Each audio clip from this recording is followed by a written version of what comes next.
Colin Jost, the deadpan co-anchor of Saturday Night Live's Weekend Update, ignited a powder keg of online fury with a segment lampooning Donald Trump's White House Halloween escapades.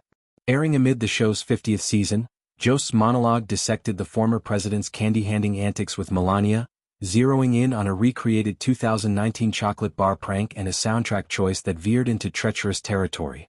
What began as satirical jabs at Trump's norm-bending weirdness escalated into accusations of tastelessness, with Jost drawing an infamous parallel to Michael Jackson's child abuse scandals, a punchline that left audiences groaning and social media ablaze. The segment opened with Jost's signature wry setup. President Trump and the First Lady hosted a trick-or-treat event at what's left of the White House, a nod to ongoing construction gags skewering the property's perpetual disarray.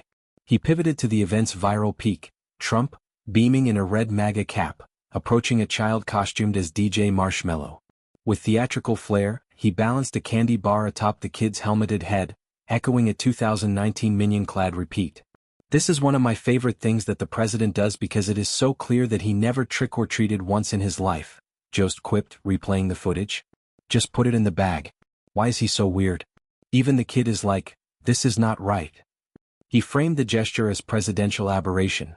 It's kind of an embodiment of his entire presidency, just a violation of norms that no other president or person has ever conceived of.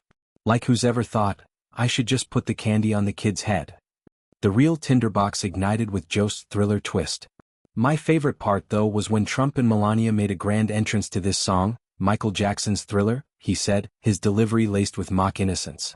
"Just the perfect soundtrack to lure kids to a famous mansion," he added, invoking Jackson's Neverland Ranch, site of 2005 acquittal on molestation charges, which Jackson denied till his 2009 death. The line, meant to skewer optics, landed like a misfired grenade, equating a light-hearted haunt with heinous allegations. Studio laughter mingled with audible discomfort, a groan underscoring the edginess that teeters SNL's satire. Backlash erupted on X, where users eviscerated Jost's temerity. Only #Colin Jost would spend close to 3 minutes on #Weekend Update critiquing Trump's trick-or-treating technique, one fumed. "No offense to my homeboy, but I think I've been more savage on Twitter than he is with his platform on NBC. Bro, that's it."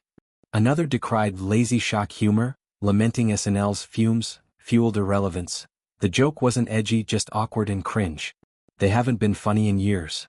A third puzzled over Jost's personal life. "Well, if even the SNL crowd that wants to see Trump hanged and burned groaned to a joke, it wouldn't have been a very good joke." But again, Colin Jost and Michael Che are not the best comedians around. How the F this guy is married to the goddess Scarlett Johansson, I cannot fathom. Defenders, though outnumbered, cited the audience's chuckles as validation. Colin showed the White House trick-or-treat, observing that playing a Michael Jackson song for children coming to a mansion may not be the best look, one posited. It actually was funny, as was the audience groan. This divide mirrors SNL's post-2016 polarization, where Trump-era sketches, from Alec Baldwin's caricatures to Kate McKinnon's Hillary, amplified cultural schisms. Jost, a Harvard alum with a New Yorker pedigree, embodies the show's coastal elite ethos, his barbs often intellectual but occasionally tone-deaf.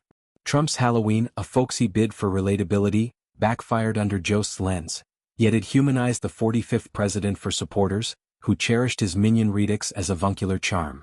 Melania's poised presence in a chic black ensemble contrasted the candy chaos, her Slovenian reserve a foil to Trump's bombast.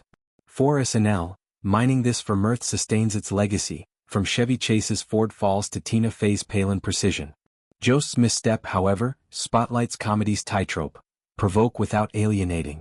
As SNL hurdles toward milestones, Jost's dust-up reminds us satire thrives on discomfort, but risks irrelevance when it stings indiscriminately. In a post-truth era where Trump's fake news retorts rally bases, Jost's quill sharpens divides. Yet, for every critic there's a laugher who sees the emperor's candy crown as the real horror. SNL endures, groan or no, because in mocking the mighty, even a minion-topped mogul, it holds power's mirror, cracked but unflinching.